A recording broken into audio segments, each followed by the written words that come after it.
heart. They get open heart surgery, had that tattoo of the American flag on their heart. That's what they said. I know they lying, but because you know. But anyway, that was them. Up until 3 weeks ago, let's say a month ago.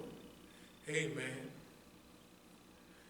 you and I was niggas, low down, rotten niggas and thieves and breaking in our store and doing all that stuff we used to do. Not no more. Black lives matter, Asian lives matter, people of color matter. I watched the broadcast. It was, he must have been a counselor. He was an Asian. I don't know. He must have been, could have been Japanese, I don't know. But he was talking about what he had to suffer, but he was a veteran. And he said, do I have to prove my patriotism? Or why do I have to prove my patriotism? So he had a suit on. So he's giving this talk, then he stood up, unbuttoned his tie, his shirt, he pulled his shirt up, and he must have had a wound from where he served.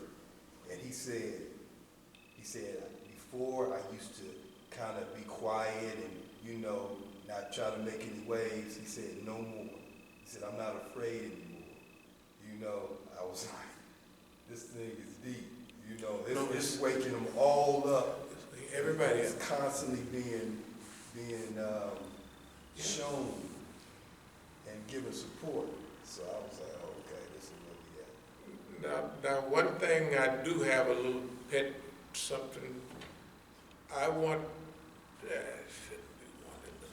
would like to see African Americans play a reasonable role.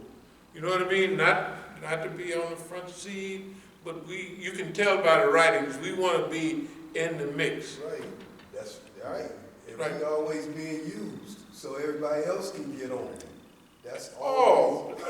I told the people, well, we're supporting gay liberation. I said, this is back in the 80s. And I didn't say nothing like, I wouldn't even think of saying, them people gonna use you, and then they going on about their business. And if you don't, and them people, I said, who you think up there in New York turned over all that stuff? It wasn't no Euros, it was the Negroes that whooped all them people up there and got busted upside the head. And where's the Negroes now?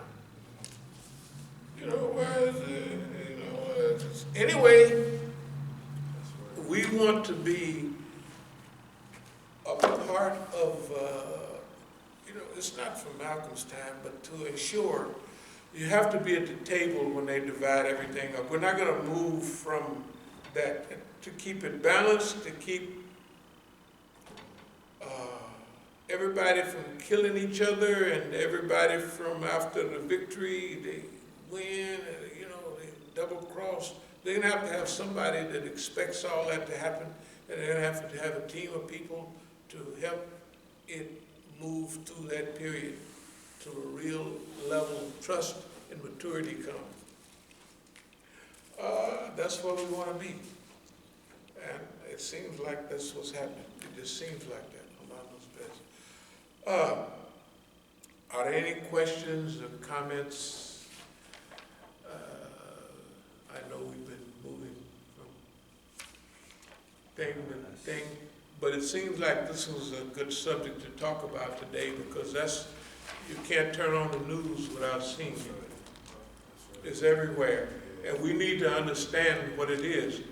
And it's not that we saying it for the first time. It's just collaborating what we've been saying all the time. It would be nice if we could bridge it, because the other news is coming out the last few days is that the grassroots people of Black Lives Matter are starting to, the parents of those that have been killed are now becoming vocal because they're seeing that Black Lives Matter Global got $90 million in 2020 and didn't give any of the family. I mean, that's not funny, but now the parents are starting to become vocal about it and come up with some type of, they coming up with some type of strategy or whatever they do. Remember when they had a march down there? I wasn't even gonna go to it when I heard it was gonna be there. It was gonna be shopping there. Right. It was gonna be all them people. And I was listening to WPFW and I heard it say, let them speak. Right. Let them speak. Right. Let them speak. And it was the people from Missouri, right? Mm-hmm. Mm-hmm. And so I said, oh, now I'm going. So I gaffled up the family and we headed on down. I said, yeah. And got there, and them people was burning up at who was that Negro who used to come on the radio all the time? Madison, Joe Madison. Right, Joe. Uncle Joe. That's the real Black Uncle. Eagle. Black Eagle. The devil. Not the devil. Should say because he made you talk about Sudan and all that. We tell him, come on down here then, if you so bad, and say that stuff publicly. Howard, we asked him to come over there. He wouldn't come. That's right. He wouldn't come. Because he know he was lying. Okay, but so a lot of the people are being, when the world goes through its transition, all those handkerchief-headed Negroes and Uncle Toms, they get thrown overboard. That's my point. That you talked about it. I mean, this has been part of the discussion prior. Yeah. And now they're starting to realize that, all these people have just been making money. And not just Black Lives Matter, but the lawyer, his name is in it. The old Negro lawyer who can't hardly talk, look at here. I didn't hear none of that news, right. But I'd have mentioned all of that. Of course, that nigga there, because, the same ones, remember you was asking me about some big attorney out there in California. I said, that nigga's the police.